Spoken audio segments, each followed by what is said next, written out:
Eu não sei como você se sentiu ao ver o título desse vídeo e clicar nele, mas eu suponho que te deu medo, raiva, confusão, sentimentos adversos. Pois, ora, Sleep, como você coloca Aranhaverso e Matrix Reloaded na mesma frase? O que estes filmes têm em comum? E além disso, como cogitar comparar o excelente Homem-Aranha através do Aranhaverso com o péssimo Matrix Reloaded? Antes da gente começar, eu já quero tirar da frente um elemento de tensão desnecessário no vídeo, que eu não quero que você alimente no decorrer do vídeo, porque esse vai ser um vídeo longo. Homem-Aranha através do Aranhaverso é muito bom. É um filme incrível. Calma, torcedores, eu não enlouqueci. Ainda, né? Além disso, esse vídeo não tem spoilers dos acontecimentos de Homem-Aranha através do Aranhaverso, mas eu vou comentar muito sobre a estrutura narrativa do filme e ambientar um pouco com o status quo dos personagens no começo da história. Se isso pra você já parece spoiler demais, um beijo no seu coração, volta aqui depois que você assistir o filme, beleza? E Matrix eu não vou ter nenhum pudor. Até porque também, quem se importa, né? Mas voltando para a resposta que vai desdobrar este vídeo. O que Nossa Senhora através do Aranhaverso tem a ver com Matrix Reloaded? Ambos são protagonizados por homens. Seria muito bom se eu parasse aqui, né? Uau, 2 filmes protagonizados por homens. Igual 80% de tudo. Que são especiais por algum motivo para um grupo de pessoas que eles não fazem a menor ideia o porquê, pelo menos de início, e o desenrolar da narrativa faz ambos personagens descobrirem que a realidade não é exatamente do jeito que eles acreditavam que era. Em Matrix, a realidade que Thomas Anderson vivia era uma mentira, uma simulação forjada por máquinas, e no Aranhaverso, Miles descobre que existem múltiplas realidades. Qual das narrativas é mais fácil de lidar com? Eu não faço ideia. Pois em uma, sua realidade é uma literal mentira, na outra, sua realidade é verdade, mas não é a única, não é especial. Existem muitas outras e inclusive é possível acessá-las. Cada enredo, à sua maneira, colidem no ponto de que a realidade ser fluida e, em termos, abstrata, faz parte da narrativa e da jornada que o herói irá traçar em função destes eventos. Ambos abraçam a missão, a aventura que se coloca na frente deles, e se no final do primeiro filme nós poderíamos, em algum nível, dar a história como resolvida, caso estes filmes não tivessem feito sucesso e as continuações nunca tivessem acontecido, mas após os eventos macro que impactaram a nível pessoal o Miles, o personagem, após se tornar o Homem-Aranha, passou a compartilhar com o Neo mais um aspecto interessante. Neo, no começo de Matrix, levava uma vida dupla, onde de dia ele era Thomas Anderson, uma pessoa comum com um trabalho de escritório comum, e de noite, Neo, um hacker particularmente competente. Enquanto Miles, após se tornar um Homem-Aranha e se tornar um super-herói, lida com a difícil tarefa de ter uma vida sem a máscara e uma outra vida completamente diferente com a máscara. Além de terem que lidar com a volatilidade de suas realidades, ambos também compartilham o estresse de uma vida dupla. E o segundo capítulo de suas histórias buscam justamente pegar esse personagem, que sabe tão bem flutuar entre realidades diferentes no seu dia a dia. Quer dizer, os dois lidam com realidades completamente diferentes. Eles são ótimos nisso?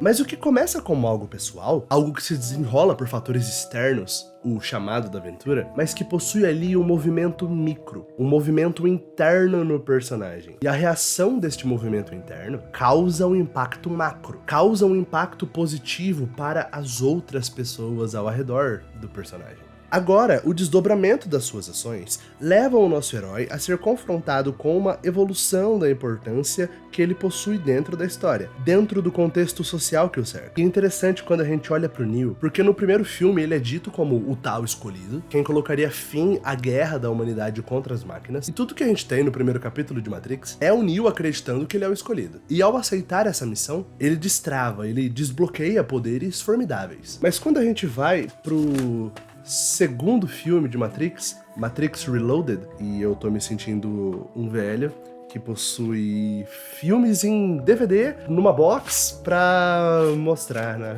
Meu Deus do céu. Vou deixar aqui no cantinho, apesar de que nem dá pra ver. Em Matrix Reloaded, o escopo da guerra contra as máquinas aumenta, e a batalha final se aproxima. A função do escolhido é colocar um fim à guerra. E isso dá uma sensação de, pô, não era só acreditar ser o escolhido, né? Agora tem que trabalhar. Esse filme e o seu sucessor, Matrix Revolutions, trabalham com muita força a ideia da profecia. A ideia de que não apenas o Neo é o grande herói desta história, com a missão de acabar com a guerra, mas não é só isso. Existe também o como. Não cabe ao Neo encontrar a resposta de como acabar com a guerra. Em Matrix Reloaded, a grande missão do filme todo é que parte da movimentação dos personagens aconteceu meio no escuro. toda a informação que eles possuíam é que num dia exato, num momento exato, o Neo precisaria passar por uma parte específica. E, seja lá o que ele fosse encontrar lá, todo mundo tinha fé que ia colocar um fim à guerra. Talvez o Neo encontrasse um cachorrinho morto e isso o motivasse a sair metendo bala em todas as máquinas. Mas Neo encontra um velho sentado numa cadeira em uma sala cheia de aparelhos televisores, mostrando muitos Neos como ele. E esse é um momento muito importante em Matrix que eu sinto que muita gente esqueceu. Inclusive eu tenho um vídeo que eu particularmente me orgulho dele, falando dessa cena e da trilogia Matrix como um todo. Tá aqui em cima, vai lá ver depois de você terminar esse vídeo. E o que o Neo descobre falando com esse cara, que é ninguém menos do que o arquiteto, o pai criador da simulação da Matrix, é que é impossível vencer as máquinas. Nesse ponto da história, muitas máquinas estão indo invadir Zion, a última cidade dos humanos que literalmente está perto do centro da Terra. Mas não existe uma chance real de vitória, pois as máquinas mandaram 200.000 sentinelas. Esses povos feios que me matavam de medo quando eu era criança. E existem 200.000 pessoas em Zion, uma sentinela para cada habitante. Só que supondo que os humanos vencessem, e daí? Era só as máquinas mandarem mais 200.000 sentinelas.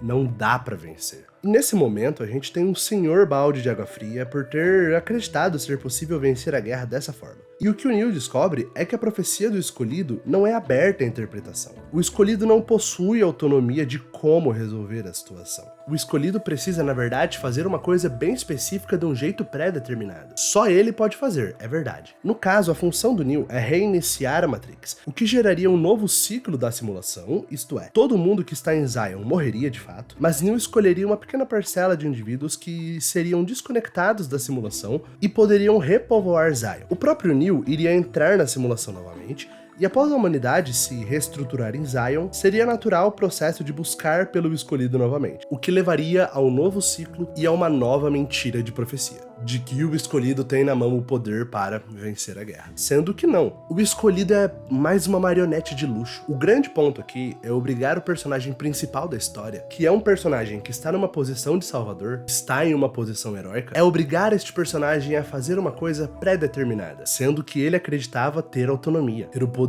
da escolha. Mas não, alguém já escolheu por ele. Note, se ele é o escolhido, para você ser o escolhido, você precisa que alguém tenha feito essa escolha, né? Existe nesta equação um outro elemento que é quem colocou esta carga sobre você. E essa perca de autonomia é justamente o fruto da revolta, que leva Neo a descartar a função do escolhido e tentar algo diferente. Essas últimas frases que eu disse, elas simplesmente resumem Homem-Aranha através do Aranhaverso. É um arco narrativo muito parecido. Mesmo o escopo do Aranhaverso é imenso, a escala do problema é muito grande. E eu prometi não dar spoilers de fato, e eu não vou, mesmo que isso que eu vou comentar agora de maneira meio confusa, seja algo bem explícito que está claro nos trailers, mas mais uma grande semelhança entre Neo e Miles é que a raiz da revolta, a raiz do motivo deles quererem desafiar o destino, deles olharem para a escolha que outra pessoa fez para eles e recusarem essa escolha, a raiz desse motivo é um motivo egoísta. O que não é ruim. Inclusive, na minha opinião, é muito bom. Ora, os personagens que são heróis não deixam de ser humanos, não deixam de ser pessoas, não deixam de ter sentimentos. E os dois filmes pegam um sentimento que nasce no micro e o expande, fazendo este sentimento ser a raiz da motivação do herói, ao mesmo tempo que o fator que o faz desafiar. E o fator que o faz desafiar, o caminho previamente traçado, o caminho, entre aspas, correto que ele deveria seguir. E a convicção de que é possível sim encontrar uma resposta melhor para o problema faz com que uma motivação que nasce olhando só para o próprio umbigo cresça e se torne uma motivação que se importa com o coletivo, que agora se importa menos consigo mesmo e mais com os outros. E é com o primeiro e o segundo capítulo de suas histórias que Matrix e Aranhaverso criam dois dos mais incríveis heróis pra mim.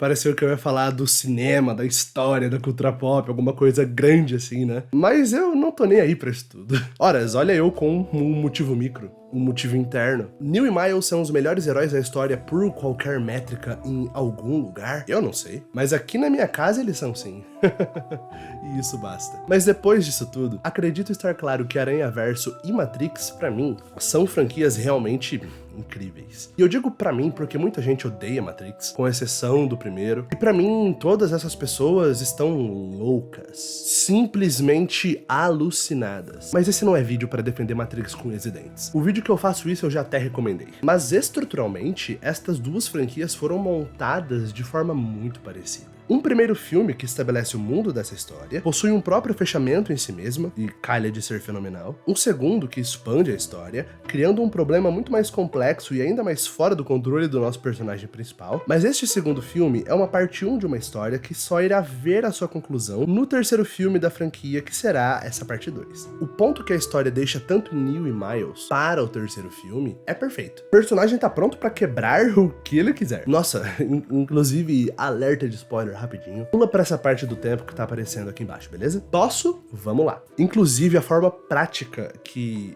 o Neo e o Miles terminam o segundo filme é simplesmente a mesma. Ambos os personagens biruleibe das ideias, cheio de caraminhola na cabecinha, com um triplex que o vilão do filme alugou na cabeça deles. Lipe, mas o Spot não alugou um triplex na cabeça do Miles. Quem disse que eu tô falando do Spot? Mas agora o personagem convicto do que deve ser feito, porém sequestrado de alguma forma, por alguém ou algo. Tá maluco?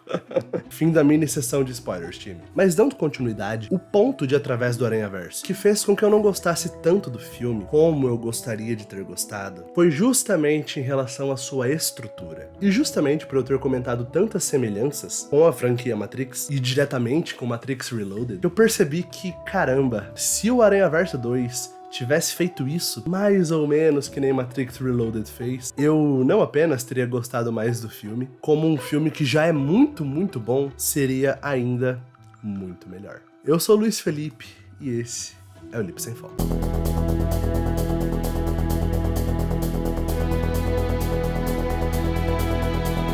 Se você já chegou até esse ponto do vídeo, primeiro, muito obrigado pela sua atenção. Segundo, já deixa o seu like, a sua inscrição pra dar aquela força no canal, beleza? Pessoal, eu tenho um pouco de birra com filmes que pedem pra que a gente o encare como parte 1 e parte 2. Porque eu acho que esse movimento é quase como uma desculpa de marketing. Para você não amarrar tão bem o seu roteiro da parte 1, ir escrevendo, sendo feliz. Opa, pelo roteiro o filme já tá com umas 2 horas e tanto. Corta. Acabou a parte 1, acabou esse filme, continua no próximo. Isso que eu falei agora, na verdade, representa mais pra mim a adaptação de Duna do Denis Villeneuve do que o Aranhaverso 2 em si. Mas mesmo assim, estruturalmente, ele não conclui praticamente nada. E eu já vou falar mais disso, porque a sensação que eu tive é que justamente por ser uma parte 1, eu não digo que o filme exatamente se arrasta, porque toda cena, todo frame desse filme é maravilhoso, é absurdo, como esse filme é bonito. E além disso, os personagens são extremamente carismáticos, a história do filme é ótima, mas se você viu o filme, e se você não viu, você só vai achar confuso o que eu vou falar agora, fica tranquilo, é o intuito. Mas se você viu, o filme tem 2 primeiros atos, né? O filme começa, vai até o minuto 15, mais ou menos, e aí ele começa de novo. Eu acho o primeiro ato 1 do filme bem bom. Bem bom. Mas eu fiquei pensando, se esse primeiro ato 1 não existisse, claro que lá na frente teria impacto, ok, mas o primeiro ato 2 do filme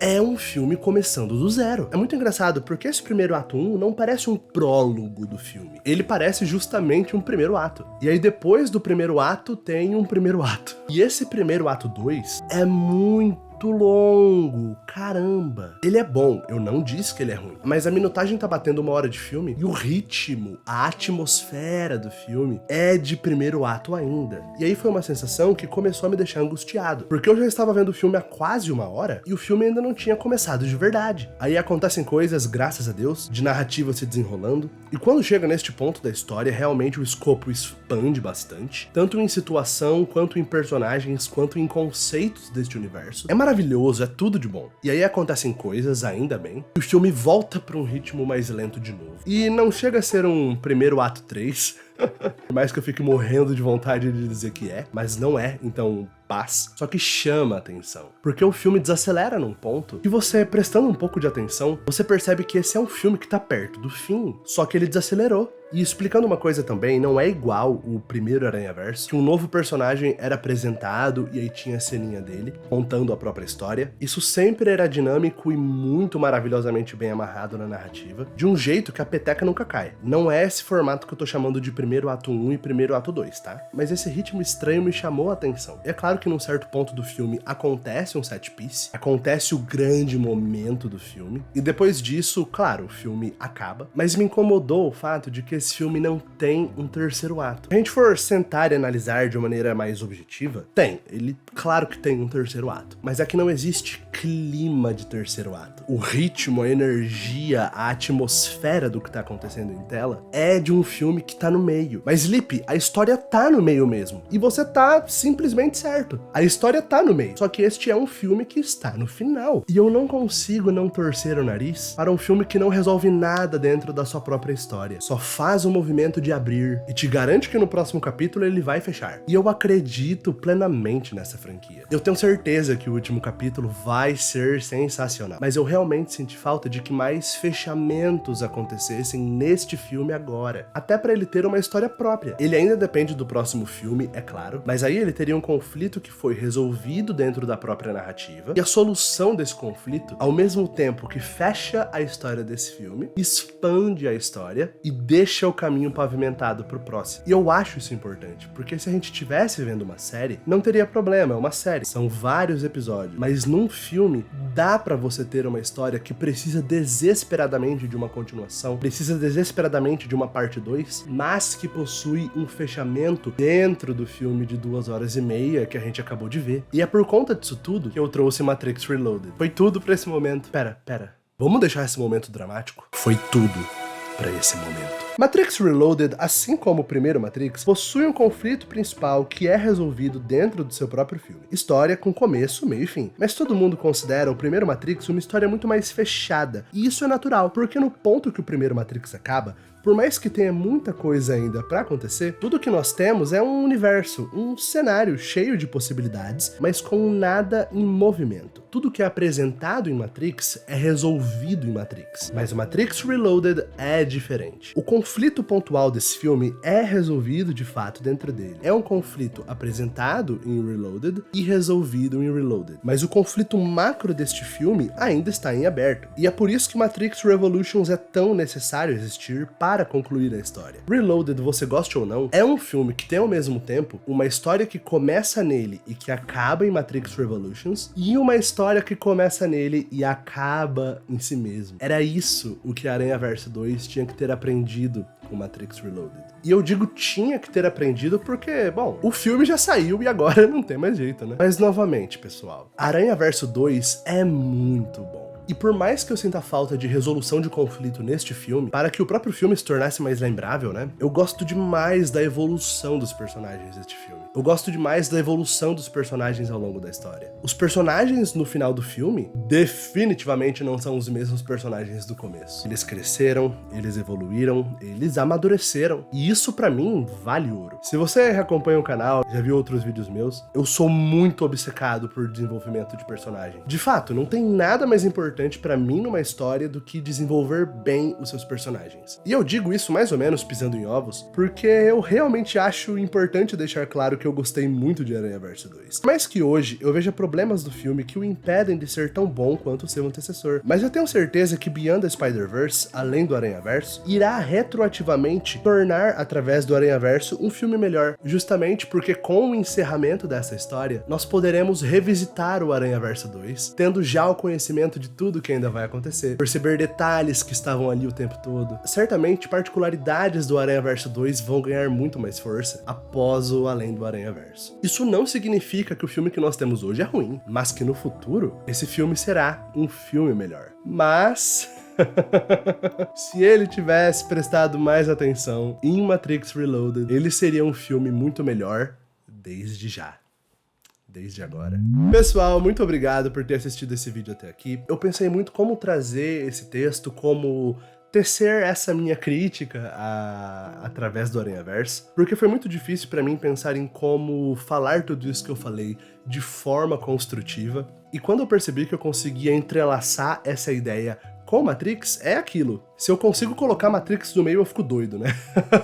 Eu espero muito que você tenha gostado desse vídeo. Eu andei doente por muito tempo, é por isso que não houve vídeo nas últimas semanas. E esse vídeo eu testei algumas coisas novas de edição que, bom, me requisitaram tempo também. Mas eu tô muito feliz de poder falar de Aranhaverso no canal e de poder falar mais de Matrix. Me conta aí o que você achou de Aranhaverso 2. Deixa o seu like e se inscreve no canal pra dar aquela fortalecida. E é isso, né?